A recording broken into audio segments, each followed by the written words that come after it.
आइए कबल इसके कि मुशायरे का आगाज हो, मैं ये चाहता हूं कि एक मकाला पेश किया जाए। बहुत काम यहाँ किया है समी बहु आरवी ने। सीवान जिला के तमाम शोरा के लिए उन्होंने कुछ न कुछ किया है और उसमें तमाम लोगों के लिए उनकी जिंदगी से, उनकी शायरी से, उनकी जो पर्सनैलिटी शख्सियत है उससे कहीं ना कहीं वो मुतासिर हुए हैं और उन तमाम बातों को अपनी किताब में लेकर के आए हैं। लेकिन आज वह यहाँ मौजूद हैं। मैं ये चाहता हूं कि एक मकाला पेश करें जनाब समी बहु आरवी, जिन्होंने बहुत काम किया है। आज मैं उनसे फिर गुजारिश करता हूं और आपसे गुजारिश करता हूं कि जब कोई अच्छी बात हो तो वाह वाह कह के, ताली बजा के, जिस तरह से भी हो आप ये बताएं कि आप सुन रहे हैं और ये मुशायरा आगे बढ़ रहा है।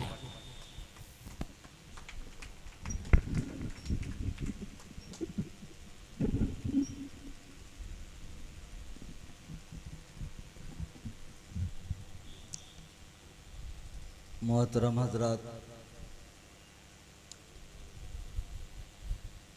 सिवान की ये खूबसूरत शाम जनाबे मरहूम ज़मीर सीवानी के नाम एहतमाम किया गया है। मैं मुबारकबाद पेश करना चाहूँगा उनके साहबजादे जनाबे रफ़ीकुल इस्लाम साहब और उनके बरादरान को भी कि आपने अपने वालिद मोहतरम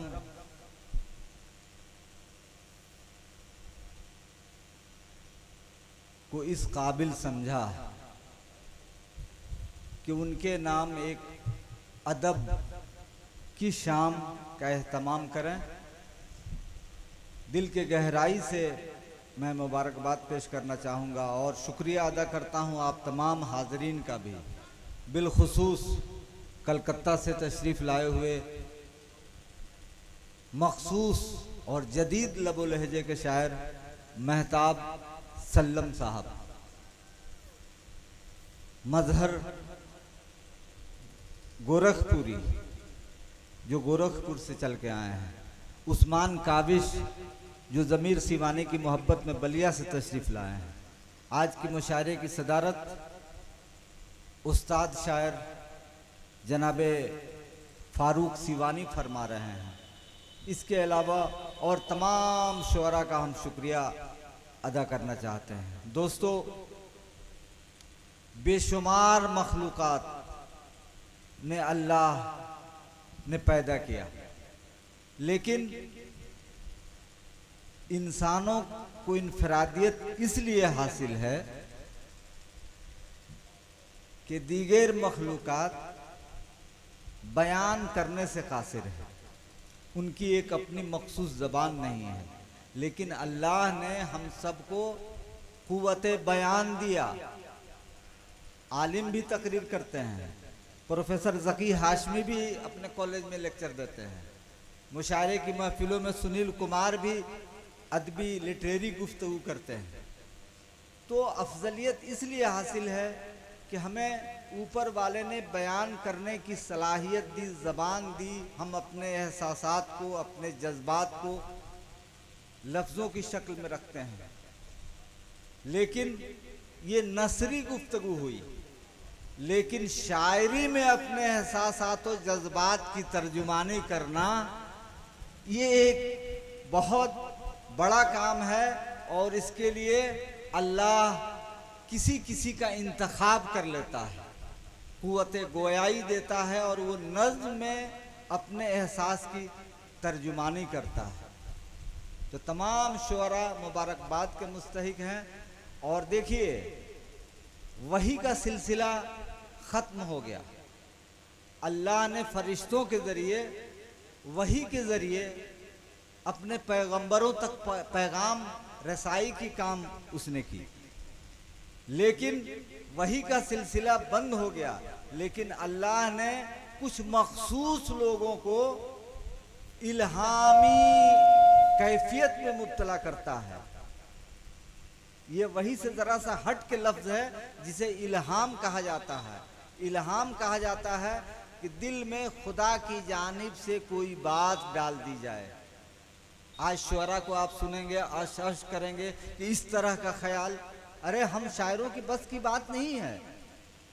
शायरी करना बस की बात होती तो आप तमाम लोग करते, प्रोफेसरान करते, तमाम उलमाए कराम करते, लेकिन अल्लाह ने किसी को इंतखाब किया है। उसी में फारूक सीवानी है, समी बहु आर्मी है, जकी हाशमी है, परवेज अशरफ है, सुनील कुमार तंग है, उस्मान काविश हैं, हमारे मुश्ताक सीवानी साहब हैं।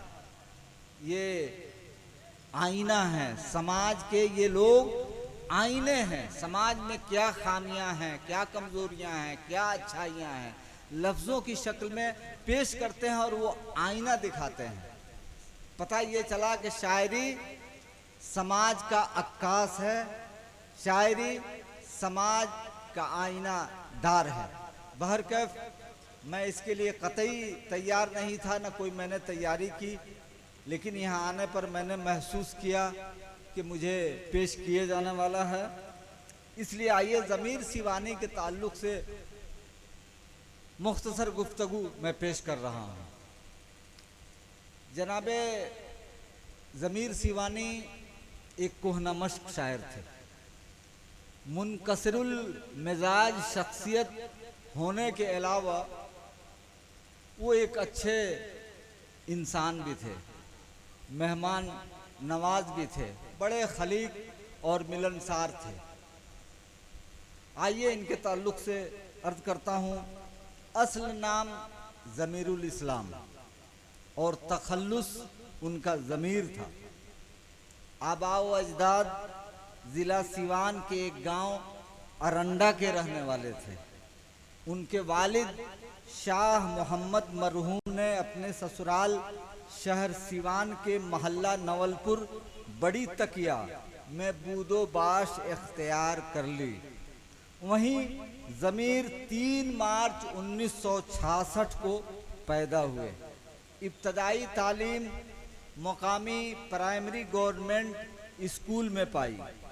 उसके बाद मगरबी बंगाल चले गए, जहां उनकी बहन इमामुन्नेसा और बहनोई मोहम्मद इजहार मरहूम बगर्ज़ मुलाजमत मुकीम थे। उन्हीं की ज़ेर हिमायत उनका दाखिला ज़िला हुगली के IM हाई मदरसा में हुआ। बाद अज़ां गौर हरिजन हाई स्कूल के तालिब इल्म हुए और 1982 में वहीं से मैट्रिक पास किया। मज़ीद तालीम के लिए इंटर में दाखिला हुआ, मगर तालीमी सिलसिला जारी न रख सके। 1991 से बसिलसिला मुलाज़मत सऊदी अरब में मुकीम रहे। ज़मीर सीवानी को शेरगोई से फितरी रग़बत थी। यही वजह है कि तकरीबन 1983 से अशार कहने लगे, मगर बाज़ाब्ता शायरी का आगाज़ 1992 के बाद हुआ। इस फन में उन्हें इरफान आज़मी की रहनुमाई हासिल थी। नमूने कलाम से अंदाज़ा होता है उस्ताद ने उनकी अच्छी तरबियत की। मोहतरम हजरात, नहायत ही अफसोस के साथ अर्ज़ कर रहा हूँ, उनसे हम सब के ताल्लुकात बहुत गहरे थे। अक्सर नशिस्तों और मुशायरों में उनसे मुलाकात होती थी। बहुत इज़्ज़त और मोहब्बत के साथ उन्हें दावत सुखन दी जाती थी। लेकिन चंद बरसों कबल वो अक्सर व बेशतर अलील रहने लगे। चेकअप के बाद से मालूम हुआ कि वो शुगर के मरीज़ हैं और ब्रेन में भी कोई मर्ज लाहक हो गया था, जिसके नतीजे में 13 जनवरी 2022 को वो शख्स हम सब को दागे मफारकत दे गया। अल्लाह उनकी मग़फ़िरत फरमाए और उनको जन्नत में करवट करवट कब्र में जन्नत नसीब फरमाए। उनकी तदफीन यहीं आबाई कब्रिस्तान बड़ी तकिया नवलपुर सिवान में हुई। आप सबसे भी दुआ की दरख्वास्त है। इन्हीं मुख्तसर गुफ्तगू के साथ मेरी नेक तमन्नाएं, मेरी दुआएं उनके अहल वयाल और अहले ख़ानदान के साथ है। इन्हीं लफ्ज़ों के साथ खुदा हाफिज़। अभी आपने बहुत ही मुख्तसर लेकिन बहुत ही जामे गुफ्तगू करके जनाब शम्मी बहु आर्मी साहब रुखसत हुए हैं। अब मुशायरे को आगे बढ़ाता हूं। मैं सदर से एक बार फिर इजाज़त चाहता हूं कि इस मुशायरे को आगे बढ़ाया जाए। मैं खुद बीमार हूं, लेकिन उस हाल में भी कहीं ना कहीं मुझे मोहब्बत है। जाहिर है कि उसके एवज मैं यहाँ हाजिर हूँ और मैं ये चाहता हूँ कि जितनी देर मैं यहाँ रहूँ मुझसे जो बन पड़े कर सकूँ, यही मेरी कोशिश है और मैं समझता हूँ कि इसमें आप तमाम लोग साथ देंगे।